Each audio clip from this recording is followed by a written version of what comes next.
Melbourne, Musos, the drum show. And this is all about sticks today, okay? I'd like to do a little bit of an episode on what different kind of sticks can give you. Have a look over here. I'll use my little roving camera. Mamma mia, look at all the sticks I've got, which I'm going to show you right now. Okay, so what happens is that what I'm going to do with this episode is actually talk about the stick and the cymbal, okay? And what different sticks can do to different cymbals. I did a little tip last week that was all about when you go to choose a cymbal, when you go to your local drum store to buy a cymbal, and you're going in, you want a specific kind of sound for your band and all that. You might want a very dry cymbal, or you might want a medium ride, or you might want a thin crash, or whatever it is that you want. Take your own sticks. I'll tell you for why. The tips make all the difference. The taper make all the difference. The length makes a big difference. Okay, so what I'm going to do is I'm going to take you through all these different kinds of sticks, right? And I want to play them on various cymbals and show you the difference, okay, and all of that. So the first thing I've got here is the Anton Fig signature stick. Most people know Anton Fig from the David Letterman show, and I'm just taking, once again, I'm going to cut between different things, but they're the specs, okay. What Anton Fig has done is he's essentially has a 5B. The diameter is 0.595, you can see just there.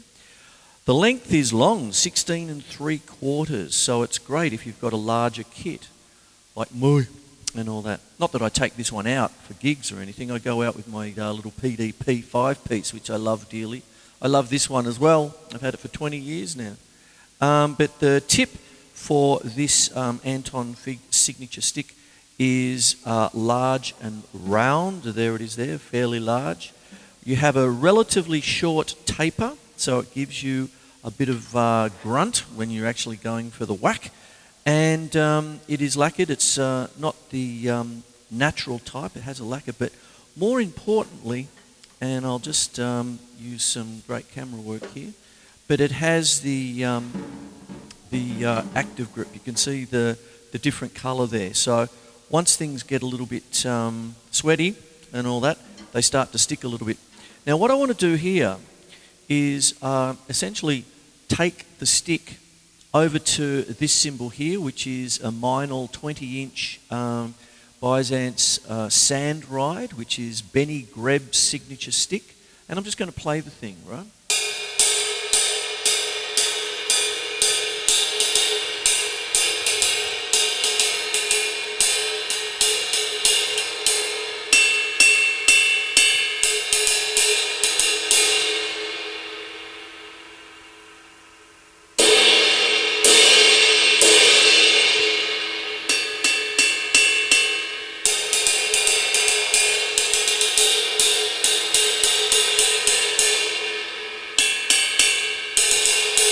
Okay, there it is. Okay, so that's with the Anton Fig stick. Okay, now I'm going to go to the a stick that I love using. It's a little bit of my go-to stick here, and this one is another Promark. It's hickory, and it is an SD7 multi-stick. Okay, and what happens here is that it's a multi-stick because you use it for more productions and maybe some classical things or whatever it is, because it has a mallet on one end, do you see?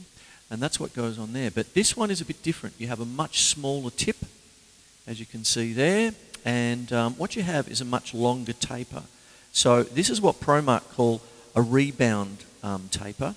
And now I want to show you, or show you the difference in the sound with an SD7. Now this is an SD7, just to give you an idea, is equivalent to a 5B, okay, stick, and it's got the same kind of diameter as the Anton Fig, but it's got a much different tip. It's got the mallet on the end, so there you can almost think of that as a bit of a counterweight, and have a listen to the difference in the sound.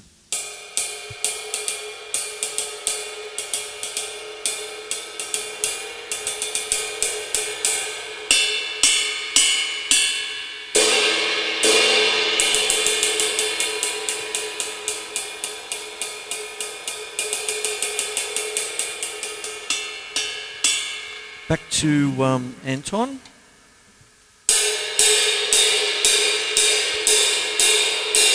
Now the quality of the cymbal is of course consistent. It's a gorgeous cymbal, but listen to the difference between the tips.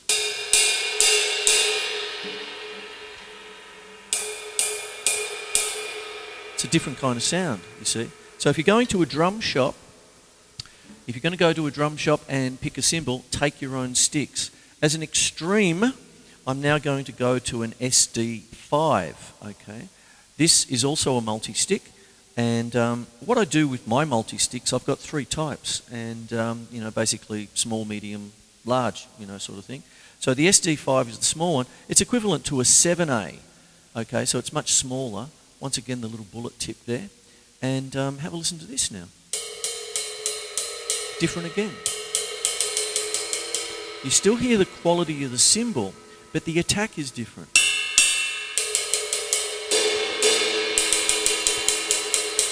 You see. So that's just something about the stick and the cymbal, okay? What you want from a stick, how you would go about doing it and all that, how you would go about choosing it. And then, secondly, and very importantly, how the stick relates to the cymbal sound, okay? And what also goes on, I'm talking about cymbals, the stick and the cymbal. Of course, the same thing applies to the drums themselves and the drum skins. Because if you're going to, let's say, play with a set of these, now these would be great for I'll put that there. These would be great for a small little jazz gig or something like that, but they are meant to be used. They're designed for productions, classical music, and the like. But it's essentially a mallet on the end of a 7A. So you've got.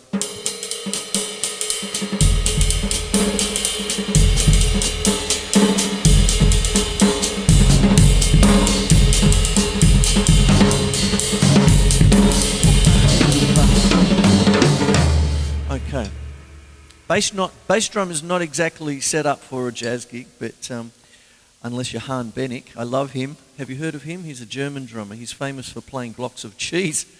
And but I first heard him about on the way to 35 years ago, playing with a trumpeter by the name of Marion Brown, and he was going back into the old trad jazz thing with a big bass drum for jazz. It was just duets, trumpet and drums. So this huge bass drum would go, you know, whack. I just was enamored with it. It was great. But anyway, I digress. That was the equivalent to playing a bit of jazz with 7A sticks on that cymbal. Now I'm going to use the Anton Fig stick. It is equivalent to a 5B, but it has a large round tip, and it is 16 3/4 inches long. So that extra 3/4 of an inch. Okay, so here we go. Much louder.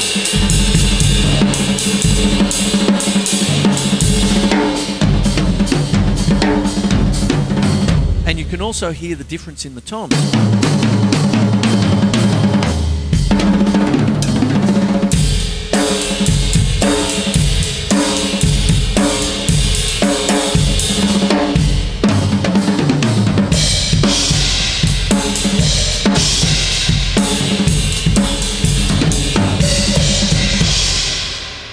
There it is there. So a little bit more after the break, but what I'm actually doing here, these are separate standalone clips. It's an episode of Melbourne Musos, the drum show, episode 660 something since 1995, almost pre-internet really. That makes me feel old. But basically, as well as it being an episode, these are 3 separate standalone clips that I'm doing for sticks, cymbals, Promark and all that, and how sticks relate to what you play and why you choose what you choose. There's sometimes when you might just be simply playing the wrong stick, you know, for the job that you've got, you know, that kind of thing. More after the break, hey?